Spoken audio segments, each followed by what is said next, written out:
the Viking yarn Naturagarn 627. The sample on the website showed that yarn knit up in like a slipper sock, but she was planning to knit a scarf, so she was curious to know if there was a difference. Would it look different knit up as a scarf than it would as a slipper?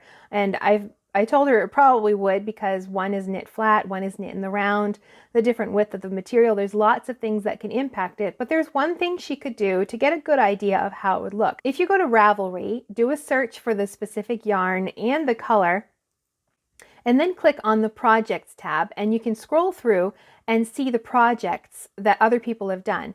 And if there's a specific, you might not find the same exact pattern, but if it's a specific type of garment, like a scarf, then you can look at the other scarves that have been knit and get a pretty good idea of how that yarn is going to look when it's knit up, especially when it's a variegated yarn and you're not sure how the color translates from skein to knitting. Depending on the project, it can look quite different.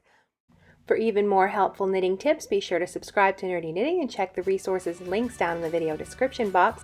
And if you'd like to get your knitting questions answered live, be sure to click the notification bell so you'll know exactly when we're doing our next live stream. Now go get nerdy with your knitting.